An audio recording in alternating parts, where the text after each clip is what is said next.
Hey, good afternoon, everybody. This is Roaming Prepper Channel. I want to thank you for joining me once again on one of my videos. Today is actually going to be a double product review, which I hope you guys find fun. Now, I will tell you right now, this is more a rudimentary, basic level introduction to this platform. I'll do a separate shooting video. I actually just lost something here, but that's why I keep looking around. I will do a separate shooting video at a later date. I might actually do a side-by-side between this one and the L-Rock. But it's also being made because I have some friends who recently are practicing their 2A rights and actually are starting to get into this platform, the variations of the AR and the other carbines out there. And they're not very familiar. One is a very experienced skeet shooter and a pistol shooter, but never got into the carbines. The other one picked up a gun once before in their life. So I'm kind of making this video for them and for a few other people who are new to the community and new to practicing and exercising their rights. I will say right now, before I go any further, I have to put this disclaimer in here. I know you guys don't agree. I think it's silly, but it's not my playground, so I'll play by the playground rules. The firearm is unloaded. The firearm, we don't have any live ammunition in the room. I'm obviously in a controlled space. Remember, if you have a firearm, assume it's loaded until you yourself check it, not someone else telling you. Do not point the firearm at anything or anyone you don't intend to shoot or possibly shoot. Be aware what's past your target and what is your target. And most importantly, do not operate a firearm if you may be in a impaired state of any type, whether it's due to a medical, a medicine or a medical issue or an emotional issue, or you were intoxicated or impaired by something. So that being said, we're moving on. So, and yes, I know you guys are probably at this point snickering in the chat, but I've worked really hard to build my various channels, and I really don't want to get red flagged because I didn't put the disclaimer in there. So you take that how you will. In any case, so the DB15 and the Fayachi. We're going to start with the DB15. I'm going to give you a quick rundown of it standing up. I'm then going to turn the camera to the table. You guys can take a peek at it there. So the DB15, known as the Diamondback 15, is a flat top auto-loading carbine chambered in 5.56 millimeter. Now, as a reminder, you can shoot 223.223 out of a 5.56 generally quite safely. It is recommended you not do the other way around. You do not fire a 5.56 through a firearm that is stamped only .223. Now, there's some people who've done that and it has caused no harm. Manufacturers discourage it for two reasons. One, there is a very slight difference. The bullets are almost identical, almost. There's a slight difference in the tapering of the shoulder of the round. So you have the bullet, you have the casing, and there's a tapering where the casing pinches on the bullet. It's slightly different between the two calibers. And apparently, if I remember correctly, and y'all in the chat can fuss me if I got it backwards, if you fire a 5.56 through a firearm that is only chambered for .223, you could get an overpressure environment that can either damage or cause the firearm to fail, in some cases catastrophically. So be aware of that. The other way around, the .223, when it's chambered in a 5.56 chamber like this one, does not have that effect. And apparently the 5.56 chambers are rated for a higher pressure. Again, that's my understanding. If you have better understanding, feel free to put it in the comments and share it with the community. I'm totally fine with that. Don't put trolling shit, just, put a valuable comment so everyone can be educated. So in any case, 5.56 by 4.5 millimeter auto-loading carbine. It is a flat top, as you can see. That indicates that there are no optics on this. There is no rear sight, no front sight, no scope, red dot, Ouija board, anything of any type on the top of this firearm. Now, it is meant for right-handed shooters primarily, but because of this deflecting bolt, or deflecting shield, as you can see, will allow you to shoot it left-handed and not get the casing in the face.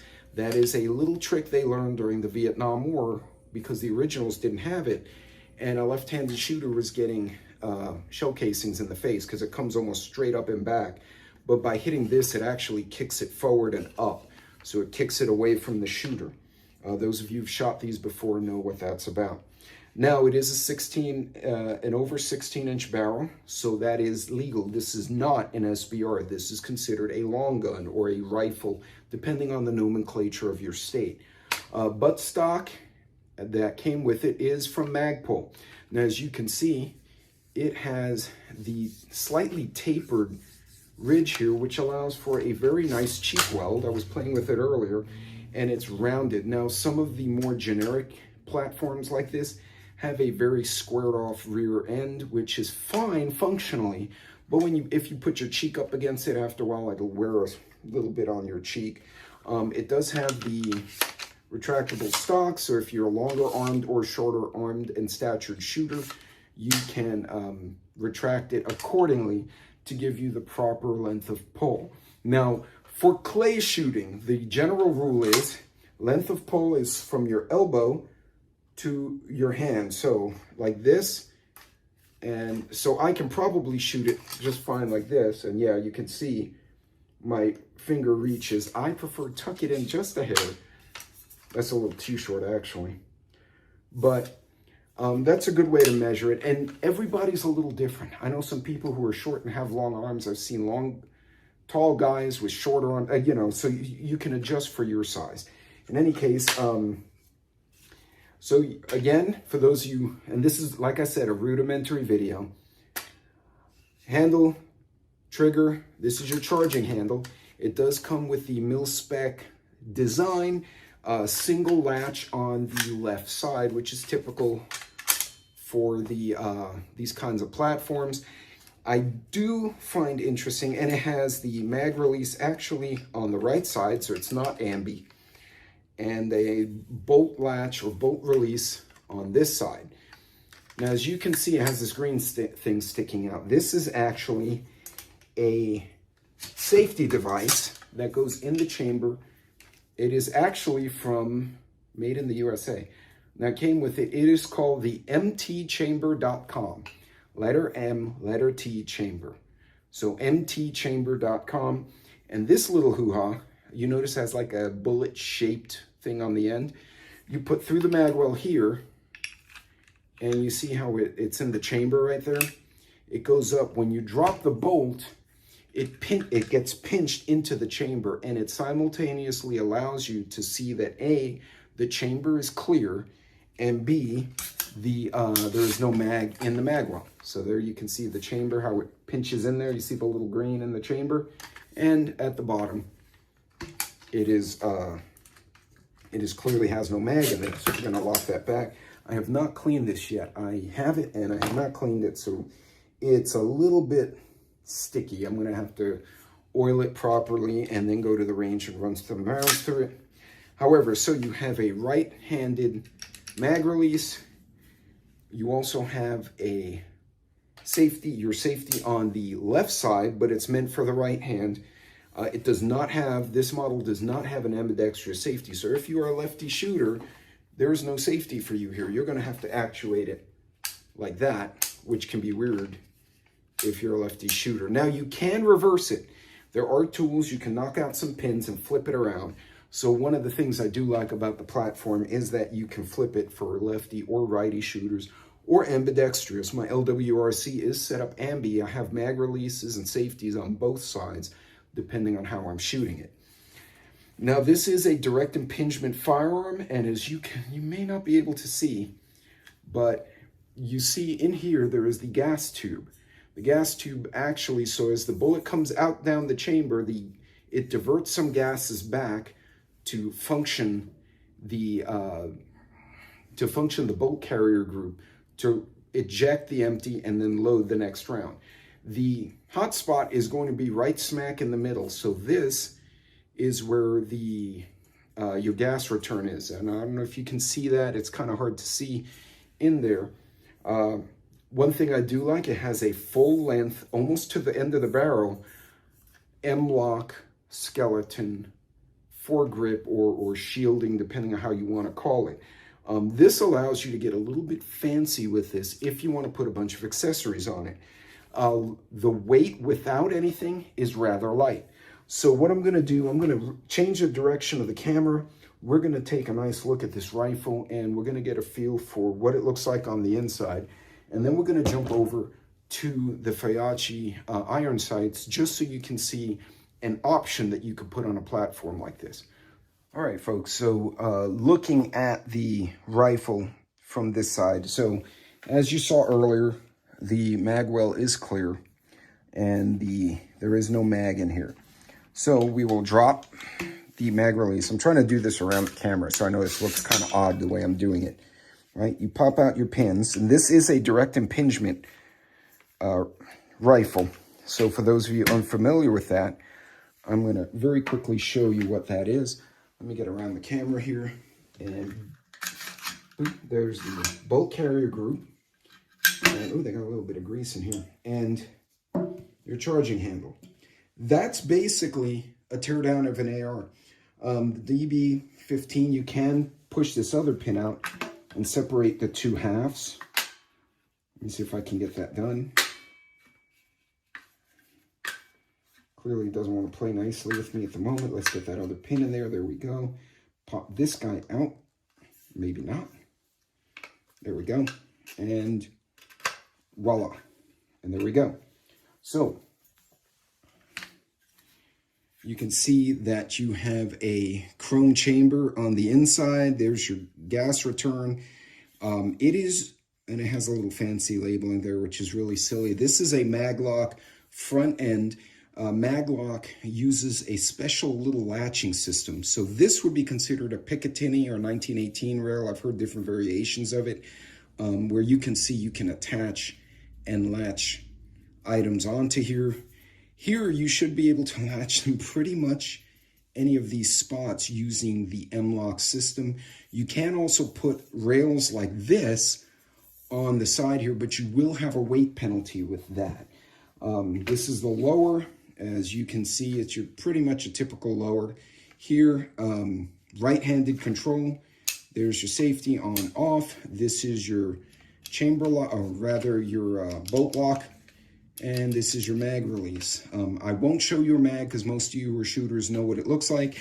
And I don't know if showing a mag will get me in trouble on the tube anymore. This also has a little handy dandy, ouch, door down here. And you can put spare batteries for an optic. You can put spare batteries for a tac light if you have a tactical light on there. A variation of things you can do. Bolt carrier group is pretty standard. For those who've not seen one before, I'm not going to pull this one apart at the moment. I will do that at a later time. But pretty much standard bolt carrier, nothing special here. Charging handle, again, is the Army or old classic military design. You can get one that has like latches on both sides. Be aware though, if you switch certain things like the bolt carrier group, you could, or the charging handle, in certain ways, you could invalidate the warranty on your firearm. So be mindful of stuff like that when you do mods to your firearms. Putting an accessory versus replacing that which they gave you could cause you to lose coverage. I've heard Diamondback's very good about support for any repairs needed. So what you do, you contact them, they'll give you a FedEx shipping number, you bring it to a local FFL, a gun store, and they will ship it, and then they'll return it to you if it's a warranty issue. If it's not, you have to pay for it if they do the repair. So if you broke it and you ask them to fix it, they can definitely do it for you, but you're going to pay for the shipping and the repair. Otherwise, they'll cover it. Then you reassemble. If I can do this sideways because I'm behind the camera. There we go. And that's it. Rather straightforward. I will do another video with the shooting part. But at this juncture, we're going to talk a little bit about the Feyachis. So the Feyachis, I actually have a few red dots from these guys. And one of them is over 8 years old. And it's worked like a champ. The Feyachi, this case, or actually pop-up iron sights. Now, even though I may eventually put a red dot or a scope here, I always like having iron sights, because if the scope breaks, if the red dot fails, I have something I can drop back with. So it comes with 2 aircraft aluminum sights. This is the front sight. As you can see, it's a classic pin, and you can see in, hold on, I'm going that way, the other way. You can see there's like a little pin in here. There's a tool you go in, it has teeth, and you pop it in and you twist, and it elevates or declines this pin in front to adjust your point of aim vertically. So you're shooting too low or too high. The front sight is the way to adjust that. The rear sight, also metal. And this one, you push the button to release and it goes right up. And then to bring it down, you push this in and push it back down. Now, this one has your windage adjustment right here. And as you can see, so if you're shooting left or right of your bullseye, you adjust using this. And it has the close quarter as well as the distance shooting aperture. So I'm going to bring that a little closer so you can see that. Let me get it against the green background. So the close-up is a wider aperture. Distance is a tighter aperture. And then you can adjust, and then you flip it down. Now, to attach it, it comes with a little handy-dandy wrench in the box. And you open this and you, okay, maybe not. There we go. You release this little latch. And this is the first time, by the way, I've used the Feyachi iron sights, or flip-up iron sights. The last time I used was last ones I used was a different brand. And so what you would do, depending on your style of shooting, is you would simply mount the sight over the rail up here. Let me see if I can do this sideways again. And maybe not.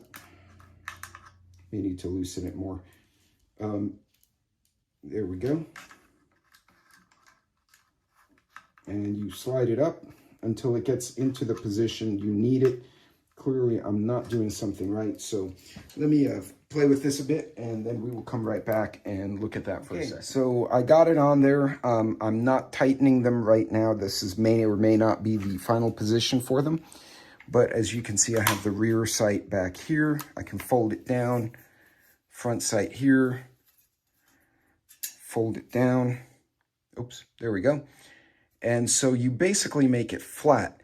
Now, if these are supposed to be set up, so if I put a red dot or any kind of optic here, especially the red dots or the holographics, and I pop these up, I should be able to see through the holographic to the front sight. So basically they co-witness. If you've not heard that phrase before, it means that the red dot or optic should be able to be seen through the iron sights. And that's a way to truly get a good backup. If the holographic or red dot is completely broken or shattered, you may have to remove it. But if the battery just dies, you can flip these sights up and still see through it. But now you're using the iron sights as your aiming choice and not the red dot sight. So again, these come with the 2 sights and the little hex tool. And you can also use your own hex tool. And this is the brand. I will put links to all this stuff if you want to look up the specs. It's actually not made in China, which is cool. It is made by a different, apparently a different communist country, but we trade with them now, so I guess that's okay. Just to give you an idea of how you can configure it, I will show you my wife's toy. This is my wife's Diamondback. Mine is, this one's new, this is hers. I'm going to slide mine over and drop hers down. Now, she's a little bit smaller. She's much smaller than me height-wise. So she has a Magpul front and rear. We put a scope on hers. Now, this scope can go from a 3 magnification, like an ACOG almost. Actually, ACOGs are 4, all the way up to a 9 magnification. So she can use this for precision distance shooting if she needs to. Because she's a little smaller, she added the rail underneath, and she put the foregrip so she can reach forward, because she can't reach here. And she tends to tuck this to like the first notch on the back for a petite shooter. Now, if I had to pick hers up in an emergency, I would just need to pop it back here, and hers is sighted in such a way that I can use it in a pinch if I needed to. Her backup sights are under, so if she has a malfunction with the scope, she can shoot over the scope, just dead pointing at a target. And then at some point she'd need a tool just to pop the scope off, and she could go back to those flip-up sights underneath. I'm probably going to use a red dot on this one, so I won't have to use a tool to get it off. In any case, that's basically the review of both the Diamondback platforms and the Fiachi. I really like the platform. I sighted hers in after she put it together. I just kind of provided, she basically stole all my spare stuff before I got mine. So yeah, now it's hers. So I'll need to add a scope or a optic. By the way, this Nikon scope you cannot get anymore. I think it was one of the best mid-range shooting scopes in the market, called a BDC, a bullet drop compensator, and they don't make them anymore, and I'm heartbroken. They were under 150 bucks. This thing is 9 years old. I've used it on hunting trips, backpacking trips. I've moved it to different platforms, and it still works, and it still holds zero. I think one of the best values I've had in a long time, but Nikon does have other good scopes. So I'll leave you some links for all of this so you can do your own research and your own homework. All right, my friends, that is it for this video. I hope you guys found it interesting. Again, this was for those who are any kind of experience shooting these platforms. This was a very rudimentary, basic review of the platform, just for people to see something different. It was really meant for newer shooters or people who may be on the fence about getting into these platforms. I would recommend, if you get into one, do some reading, do some homework, emails me or one of the other creators or people in the chat who have some experience. We can share with you what we've gone through. This is a platform that we've had now for a few years in the family, the Diamondbacks. We like them. I think they're great multi-purpose. Now, one thing we are missing from both hers and mine is a sling. I'm not a fan of single point slings. I think you guys saw me hit myself in the crotch in the tactical base shooting video 2 years ago, because I safetied the weapon, cleared it, put the rifle down so I could talk to the camera, and the rifle went wah and hit me in the birdies. I did not like that. That kind of sucked. I do like 2-point slings. You get more control, and you can put it down and have control over it and use your hands free if you have to do work in an emergency. Again, this is the wife's, and mine is kind of plain Jane, other than a couple of pop-ups on it. I have not decided what I'm going to put on this puppy yet, so we will figure that out at a later time. But that's it for this one. Ladies and gentlemen, if you do have questions, I'll try and put links for some of these spec sheets and the accessories. I can only put certain links for certain things, so I encourage you to do your own homework. But of course, if you have any questions, feel free to email me, theroamingprepper@gmail.com.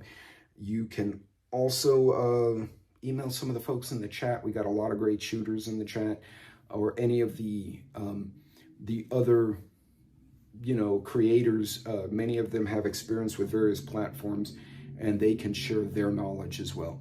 Till next time, be good, be safe, learn and practice your rights in a legal manner, and play nicely with the other children, unless they don't want to play nice, in which case you kick their butts. In any case, folks, be good, be safe, God bless. I will see all of you on my next video. You guys take care of yourselves.